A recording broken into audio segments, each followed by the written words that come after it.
When I learned about projectors and the whole invitation thing, I realized that all of the jobs I had previously, I had been invited to. And it was easier, like retrospectively. And then once I got to a point, okay, now I understand I have to wait for an invitation, it seemed as if the invitation stops. And so it's like, okay, I moved to DC on an invitation, and the jobs that I got, I were invited to. And I love both aspects of the job, or two different jobs, of course, but I want something new and I need something that provides more income. So it's like now I'm at a point where, okay, I need to upgrade my working situation, as my family always reminds me. But it's like I have to sit and wait for an invitation. Like I put in applications that I feel I'm perfectly qualified for. I don't hear anything back, and it's frustrating, and it's like you don't really know what you're supposed to do. Like, do you just place yourself in a certain situation, or can I finesse an invitation out of somebody? But first I have to get around that person and know who it is I'm supposed to be finessing, because I have I guess I still am ref- what's the word, I'm trying to get the knack of knowing who to accept an invitation from, or recognizing that it's an invitation and not so much I want this to be an invitation, so I'm going to respond to it because I'm surrounded by generators. So I have almost been conditioned to just respond. And it's like sometimes it can get confusing, not to jump ahead, but being splenic, and it almost feels like your impulse is like a response. So it's like, okay, I'm going to respond to this, but then I have to wait for that person to be like, Casey, will you do this? I'm like, you guys are slow. But I'm the projector, so I have to sit and wait. And I've been raised by a lot of alpha women who have said, you go and you get what you want. Like, you make it happen. You go out, if you see a job, you apply to that job, you then send a thank you for allowing me to apply, then you call and ask to follow up. And these are almost directly in opposition to what it means to be a projector. So it's like having to deal with that pressure, me being someone with an open pressure center as well, having to deal with that and still feel like I'm successful as a person without allowing like generators and manifestors to be like, you're lazy, you're not doing it right, you should be out in the world making this happen. Like, I made it happen. I came from nothing and I made this. You can do it too because you're my child. I'm like, physically I make it, but it's like we are not the same energetically.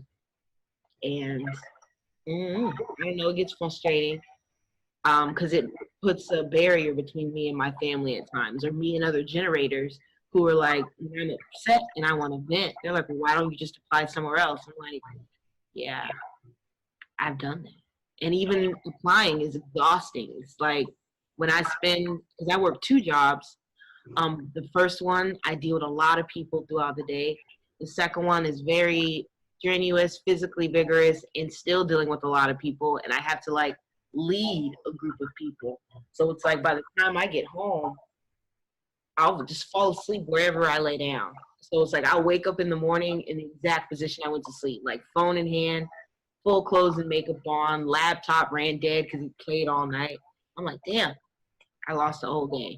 And then it's like, for artists, of course I like to do my art, they're like, well, you got 24 hours in a day. When you get off work, you need to be putting everything towards your craft. And I'm like, by the time I get off work, there is nothing left. Right. And then a day where I don't have work, it's like my body's like, you need to sleep all day. And I only get one day off next to each other. So I'm just like, how do I get into what I love doing, which requires so much time? But I live in DC, so it's like the rent requires so much time. Like you can't even out here, you can't even park your car somewhere without paying by the hour. So it's just like, what is a projector to do in this freaking world? It's wild. It is. And me working with so many projectors, as much as I understand you all and want to help, it's still like a helpless feeling, because I know that I'm probably, for a lot of people, I am the only person that understands. I am the only person that can have like a real conversation about the true you and what your true genetic needs are. And you being a network person and that being vital to the way in which you get your invitations, the way in which you move and operate. It's like to have a network, to be dependent on your network, and to have the majority of your network not even know what it is that you need. It really puts you in a position of being surrounded by being in a room full of people, but being completely alone. You all are so misunderstood and used and abused and just dragged around. It's like if more people were aware of the way in which you all operate and the needs that you all have, then it can change the dynamics of the communication, the activities that you do. It would change everything because people would actually become more considerate. In being a projector, it's interesting that even though there's still a lot of bitterness and there's still a lack of recognition and invitations, there's always this awareness that I have always gotten invited as a projector. It just may not be as much as I want to, or it may not be the invites that I want. Genetically, there's a knowing in the world that I'm supposed to be invited to where I have been invited. It just hasn't been like the most rewarding situations.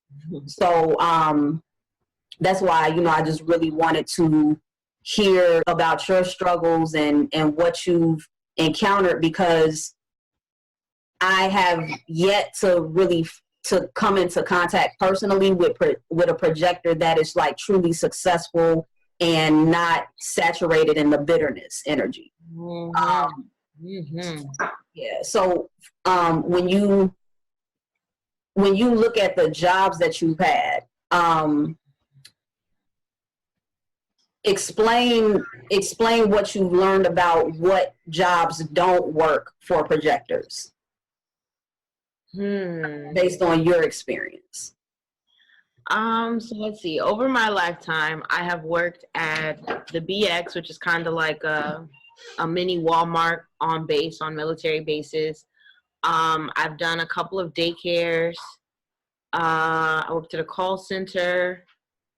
A university in the budget office. I'm currently working as a teacher with paint night and a wellness consultant, which is kind of like a receptionist at Massage Envy. So I like book appointments, answer phones. Of just thinking about it, the first one that comes out to be the most exhausting, I think, was working at the call center. And I don't know if it was I was constantly just having, like, we have a headset and then you hear like a bing and then someone's on the line. And so there were days where it was like back to back and I'm talking to people all day. That one was exhausting. Like, that was one of the jobs where I would be in my car before work, almost sometimes even in tears. Like, I can't go in here. It felt physically painful almost to get out of my car and enter that space. And I think it was, one, because of the amount of calls I would have to take, and two, it's like a factory of people. There are people, every floor you go to, there's probably at least 100 people within that vicinity. So I know, I guess just being around people, a lot of people can be exhausting at times. But I haven't yet had a job where I was like, yo, I love this. Honestly, though, when I worked at Nordstrom, I worked at a coffee bar. I loved making coffee. Like, I loved making drinks. My best day was when there was two of us and one person could be at the register talking to people and I could just be in my little cubby hole making drinks. And I loved it, no matter how busy it was. Like, and don't let me sneak and put some headphones on. I can listen to music. I could do it all day. And I always say, like, if you would pay me $20 an hour to do that 40 hours a week, I would do that for the rest of my life. Like, if that's how I had to make money. But my ideal job would be just a songwriter or a painter, something that I could write a song or paint in my room or wherever I am, preferably Jamaica, and sell it and not even have to leave my house when I don't want to. Like, I would love just a beach out front, an easel, and like someone to teach me how to record music, and I would be completely satisfied. because I know, like, as the projector, I'm also a 2/4, so I have no problems with, like, bunkering down in my cave. I got everything I need in there and never leaving. Never leaving, especially if I have, like, a person that can do that with me. But, yeah. Yeah, but it's weird because no matter where I do work, I end up pulling away like lifelong friends, like people that I still talk to. Every job I've had, I still have a person from that job with me. And I've never left on bad terms. I haven't been fired. It's just like it'll get to a point where I'm just like, I cannot do it, but another job will offer. I've never been able to just quit one without anything. And I'm trying to think, well, the one paint night I did that wall. I guess I was I was fired from the first paint night for doing my own thing, and then I moved up to DC, and they saw that, and the DC team was like, "Hey, do you want to work for paint night?" Which was an invitation, and I was like, "Of course." And that's turned into its own thing. But I don't know, like there aren't a lot of. I don't want to say there aren't a lot of jobs because based on your socioeconomic status, there are. You know, like if I had been born super rich, I'd be able to just Kylie Jenner my way, no disrespect. But it's like you can just hop into something you love, you know, like Will Smith's kids. Like they were able to explore every talent they had, whether it was crazy, wild. Jaden Smith could come out in a skirt just to test if that's what he wanted to do, you know, and outside of that, money circle, we can't really do that. Like I have to make a money to make a living. So it's interesting walking through that world as a projector and like a non-energy type, also being the what's the word, the minority.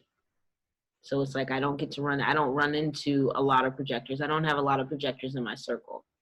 I think Rich was one of the only ones, and now the dude, no, he's a generator, the one I just met a projector, just met yesterday, but I'm surrounded by generators. So it's like, on one hand, it can be really good because I'm always getting fed that center. So it's like when I need to, I can kind of like Rogue from X-Men, I can take their powers and utilize it. But then again, it's not my body's nature. So it's like when I'm done using it, I'm tapped out. And I'm pretty much like out for the count. So it just kind of, I don't want to say a double-edged sword because this is what I chose to come into this realm as, you know what I mean? Like before we were born, like how us getting to choose, like I want to come and live this experience as a Scorpio projector. So it's like there had to be a reason I chose this route, but yeah, I'm tired. I'm tired. Yeah. I think about that too. Well, at least that last part about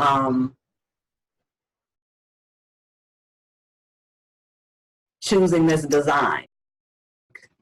The fact that we are able to see through the human design system the structure of this matrix on a deep foundational level is fascinating, and it's definitely not a coincidence that me and you both came into this information, but it's still a lot of people that haven't. So yeah, it's definitely a deeper spiritual meaning, even though this is like a logical scientific type system. There's still so much spiritual energy within looking at how everything is lined up and knowing you're a certain costume, you're a certain type, you operate a certain way, and then seeing the people that you pull into your life that you're attracted to, that you get into relationships with, and just to see what is actually creating the connections. And even when you don't resonate with a person, seeing why, oh, okay, because of your layout, there's nothing to really connect us.